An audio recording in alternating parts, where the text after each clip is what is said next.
जय श्री कृष्णा। आज हम कार्तिक मास का 31वां अध्याय सुनेंगे। भगवान श्री कृष्ण चंद्र जी महाराज ने कहा, पहले उज्जैन में एक महापापी और दुरात्मा धनेश्वर नामक ब्राह्मण रहता था। वह रस, चमड़ा और कंबल आदि का व्यापार करता था। वैश्यगामी था और मद्यपान आदि बुरे कर्म किया करता था। क्योंकि वह दिन रात पाप में रत रहता था, इसलिए उस व्यापार के लिए वह नगर नगर घूमता था। वह एक दिन माहिष्मतीपुरी में जा पहुंचा। माहिष्मतीपुरी चूँकि राजा माहिष ने बनाई थी, इसलिए बस राजा के नाम पर ही विख्यात थी।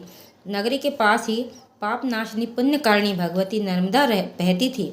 उस नदी के किनारे देश देशांतर से आए हुए यात्री कार्तिक व्रत करने के लिए कुछ दिनों के लिए ठहरा करते थे।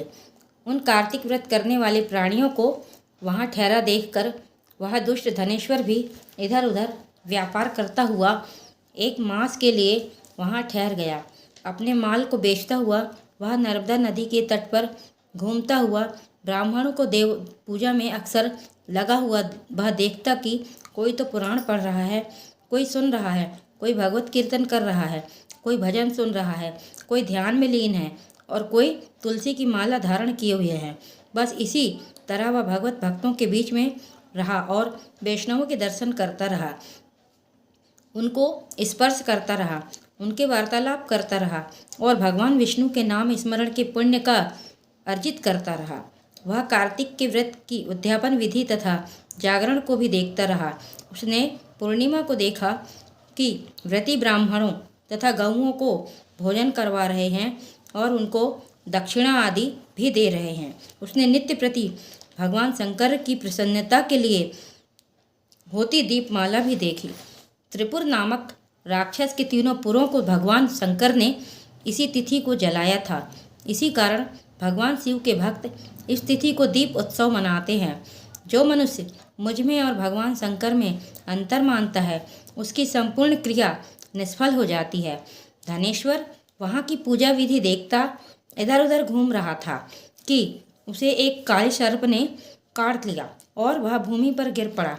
उसकी यह दशा देखकर वहाँ के दयालु भक्तों ने उसको चहुं ओर से घेर लिया और उसके मुंह पर तुलसी दल मिश्रित जल के छींटे देने लगे। और जब उसके प्राण निकले तो यम के दूत उसे बांधकर कोड़ों से मारते हुए यमपुरी को ले गए।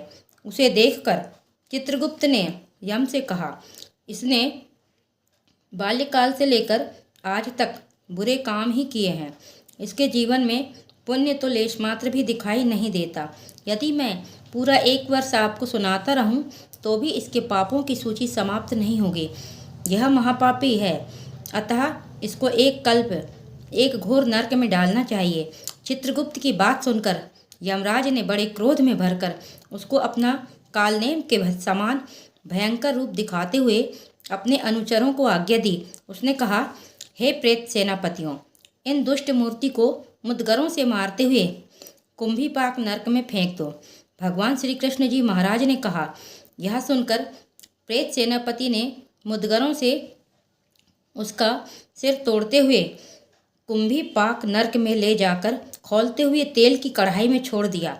प्रेत सेनापतियों ने ज्यों ही उसे तेल की कढ़ाई में फेंका, त्यों ही लपलपाती हुई आग अपने आप ठंडी हो गई, जैसे कि प्रहलाद को अग्नि में डालने से वह अग्नि ठंडी हो गई थी। यह विचित्र घटना देखकर प्रेत सेनापतियों ने यमराज के पास जाकर सारा वृतांत कहा। यमराज भी सारा हाल सुनकर आश्चर्यचकित रह गए और धनेश्वर को अपने पास बुलाकर स्थिति पर विचार करने लगे।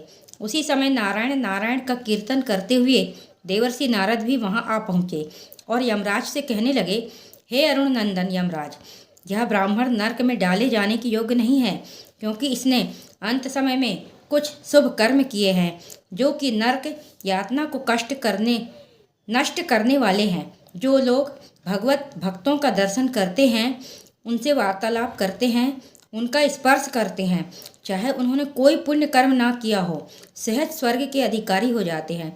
अतः धनेश्वर भी पुण्यात्माओं के संग व स्पर्श से स्वर्ग का अधिकारी हो गया है। अतएव यह पुण्यात्मा है। इसे यक्ष योनि 2 और केवल इसे पाप भोग करने वाले नरक दिखा दो।